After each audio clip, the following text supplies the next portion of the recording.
এখন দেখবেন সংবাদ শিরোনাম। মহান বিজয় দিবসে জাতীয় স্মৃতিসৌধে রাষ্ট্রপতি ও প্রধান উপদেষ্টা শ্রদ্ধা, ৭১-এর বীর শহীদদের স্মরণে সর্বস্তরের মানুষের ঢল। নিরাপত্তার অজুহাতে মুক্তিবাহিনীর কাছে অস্ত্র জমা দিতে রাজি হয়নি হানাদার বাহিনী। আনুষ্ঠানিক দলিলে আত্মসমর্পণ শব্দটি এড়াতে মরিয়া ছিল পাকিস্তান। বিজয়ের ৫৪ বছর পরেও দুর্নীতির কারণে শ্লথ বাংলাদেশের অগ্রযাত্রা, সর্বস্তরের শুদ্ধতার চর্চার উপর জোর দিচ্ছেন বিশিষ্টজনেরা। আসসালামু আলাইকুম। এতক্ষণ দেখছিলেন সংবাদ শিরোনাম, এখন দেখবেন বিস্তারিত। মহান বিজয় দিবসে মুক্তিযুদ্ধে বীর শহীদদের গভীর শ্রদ্ধা ভরে স্মরণ করছে জাতি। সূর্যোদয়ের সাথে সাথে সাভারে জাতীয় স্মৃতিসৌধে জাতির শ্রেষ্ঠ সন্তানদের প্রতি শ্রদ্ধা জানান রাষ্ট্রপতি মোহাম্মদ শাহাবুদ্দিন। পরে জাতীয় স্মৃতিসৌধে পুষ্পস্তবক অর্পণ করে বীর শহীদদের প্রতি শ্রদ্ধা জানান প্রধান উপদেষ্টা ডক্টর মোহাম্মদ ইউনুস। এরপর সেখানে উপস্থিত থাকা মুক্তিযোদ্ধা পরিবারের সদস্যদের সাথে কুশল বিনিময় করেন প্রধান উপদেষ্টা।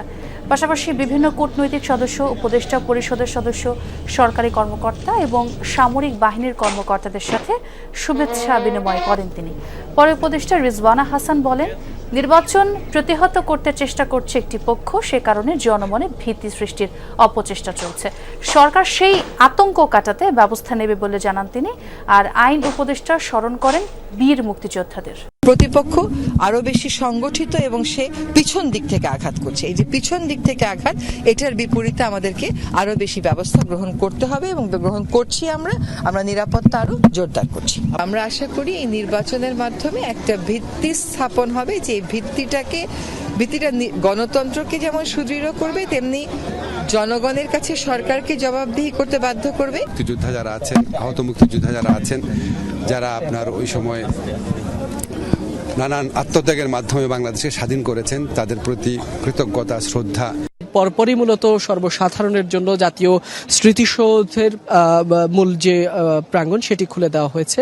তারপর থেকেই মূলত হাজার হাজার মানুষের যে ঢল, শহীদদের প্রতি তাদের যে সম্মান, যে শ্রদ্ধা, ভালোবাসা জানানোর যে বহিঃপ্রকাশ, সেটি আমরা কিন্তু এখানে দেখছি। এখানে আগত প্রত্যেকটি মানুষেরই হাতে ফুল নিয়ে তারা এসেছেন। শহীদদের এই যে আত্মত্যাগ, এই যে তাদের যে রক্ত, এই যে তাদের যে আত্মত্যাগের মাধ্যমে যে বাংলাদেশ অর্জিত হয়েছে, সেই ত্যাগকেই তারা মূলত সম্মান জানানোর জন্য, তাদের প্রতি সে ভালোবাসা জানানোর জন্যই কিন্তু এখানে বৃদ্ধ থেকে শিশু, আবাল বনিতা, কিশোর কিশোরী প্রত্যেকেই তারা এসেছেন এবং তারা শ্রদ্ধা জানাচ্ছেন। সেই সাথে যদি বলি, এখানে আমরা দেখতে পাচ্ছি এই মুহূর্তে বিভিন্ন রাজনৈতিক দলের পক্ষ থেকে যেমন বড় বড় ব্যানার নিয়ে, ফুলের ডালা নিয়ে, বড় বড় মিছিল নিয়ে আসছেন। তার সেই সাথে কিন্তু আমরা একই সাথে দেখছি স্কুল কলেজ থেকেও কিন্তু শিক্ষার্থীরা, তারাও কিন্তু ফুল নিয়ে সকাল সকাল তারা এই জাতীয় স্মৃতিসৌধে এসেছেন। আবার যদি বলি, বাবা মায়ের হাত ধরেও কিন্তু অনেক শিশুরা এসেছেন, কিশোররা এসেছেন।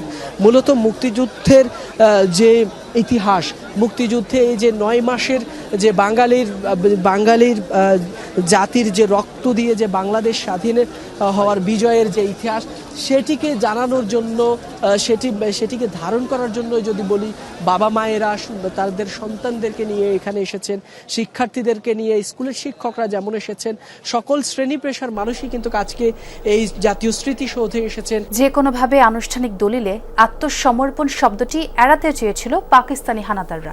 শেষ পর্যন্ত ১৬ ডিসেম্বর সকালের বৈঠকে রাজি হয় তারা। তবে নিরাপত্তা শঙ্কায় শুধু মুক্তিবাহিনীর কাছে আত্মসমর্পণে রাজি হয়নি পাকিস্তান। দাবি ছিল জেনেভা কনভেনশনের আওতায় সুরক্ষার নিশ্চয়তা। আর নিশ্চয়তা পেয়ে ভারত এবং বাংলাদেশ বাহিনীর কাছে আত্মসমর্পণ করে পাকিস্তানি বাহিনী। মুক্তিবাহিনী এবং ভারতীয় বাহিনী ১৬ ডিসেম্বর সকালে এসে উপস্থিত হয় মিরপুর ব্রিজের ঠিক ওপাশে। সেখান থেকে আত্মসমর্পণের জন্য নিয়াজির উদ্দেশ্যে একটি চিঠি পাঠানো হয়। সে চিঠি যখন ক্যান্টনমেন্টে গিয়ে পৌঁছায়, তখন চলছিল ঊর্ধ্বতন সামরিক কর্মকর্তাদের একটি বৈঠক। সেই বৈঠক থেকে আত্মসমর্পণের বিষয়ে আলোচনার জন্য সিদ্ধান্ত হয়। চিঠির প্রতি উত্তর দিয়ে জেনারেল জামশেদকে পাঠানো হয় এই মিরপুর ব্রিজে। December 16th. পরে আত্মসমর্পণের শর্ত নিয়ে আলোচনার জন্য ক্যান্টনমেন্টে যান ভারতীয় ও মুক্তিবাহিনীর ঊর্ধ্বতনরা। কয়েক ঘন্টা ধরে চলে আলোচনা। নিয়াজির আশা ছিল দলিল হবে যুক্তরাষ্ট্রের কনসাল জেনারেলকে দেয়া যুদ্ধবিরতির প্রস্তাবের আদলে। And Mukti forces in the Eastern Theater. সাবেক আমলা হাসান জহির তার সেপারেশন অফ ইস্ট পাকিস্তান বইয়ে লিখেছেন, পাকিস্তানিরা আত্মসমর্পণ শব্দটি এড়াতে আপ্রাণ চেষ্টা করেছিল। JFR জ্যাকব তার সারেন্ডার অ্যাট ঢাকা বইয়ে লিখেছেন, আত্মসমর্পণ দলিলের খসড়া লিখেছিলেন তিনিই। ওসমানী ও AK খন্দকারকে অনুষ্ঠানে উপস্থিত করতে অধস্তনদের নির্দেশও দিয়েছিলেন। নিয়াজি বাঙালিদের কাছে আত্মসমর্পণে কোনোভাবেই রাজি হননি। এর কারণ ব্যাখ্যা করেছেন শিক্ষাবিদ সিরাজুল ইসলাম চৌধুরী। পরাজয়টা বাঙালির কাছে হলো, এইটা তারা মানতে চায় না দুই কারণে। একটা কারণ হচ্ছে তাদের ভয় ছিল যে সেটা হলে তাদের মানুষ চতুর্দিক থেকে তাদের ঘেরাও করবে এবং তারা ফেরত যেতে পারবে না। দ্বিতীয়, তাদের মান সম্মানের ব্যাপার ছিল যে তারা মুক্তিবাহিনীর কাছে হারছে, পাকিস্তানি যে একটা পূর্ব পাকিস্তান তার মানুষের কাছে হারছে। এইটা তারা লজ্জাজনক মনে করলো, নিরস্ত্র মানুষ, সাধারণ মানুষ। দলিল চূড়ান্ত হলে দুই পক্ষের ঊর্ধ্বতনরা সোহরাওয়ার্দী উদ্যানে যান। ঢাকা ক্লাব থেকে স্বাক্ষর অনুষ্ঠানের জন্য নেওয়া হয় সাদামাটা table chair. Prisoners of war. Instrument of surrender নামের দলিলে স্পষ্ট লেখা হয়, পাকিস্তানের সব সশস্ত্র বাহিনী বাংলাদেশে ভারতীয় ও বাংলাদেশ বাহিনীর কাছে আত্মসমর্পণ করবে।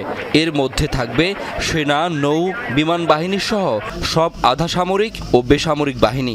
যেখানেই থাকুক, লেফটেন্যান্ট জেনারেল জগৎজিৎ সিং অরোরার কমান্ডাধীন নিকটস্থ বাহিনীর কাছে অস্ত্র সমর্পণ করতে হবে সবাইকে। অস্ট্রেলিয়ার বন্ডে সমুদ্র সৈকতে অস্ত্রধারীর হামলার পর স্থানীয় মুসলিম ও ইহুদি ধর্মাবলম্বীদের মধ্যেই উদ্বেগ উৎকণ্ঠা বিরাজ করছে।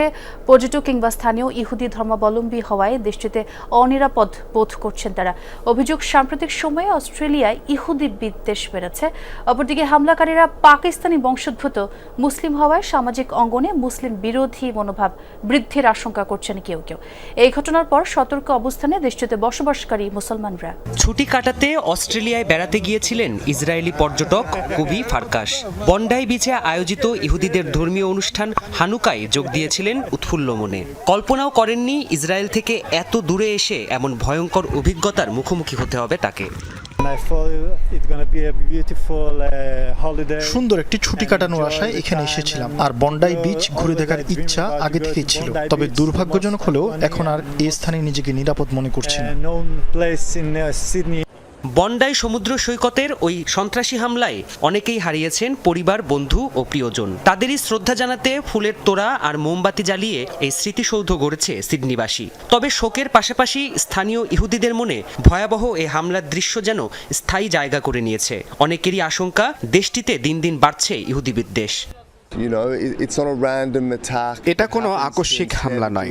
হামলাকারীরা জানতো এখানে শত শত মানুষ একসাথে অনুষ্ঠান পালনে ব্যস্ত থাকবে, আর তাই এই স্থানটিকে তারা বেছে নিয়েছিল। তারা যত বেশি সম্ভব ইহুদিকে হত্যা করতে চেয়েছিল, কারণ তাদের কাছে ইহুদি হওয়াটাই অপরাধ।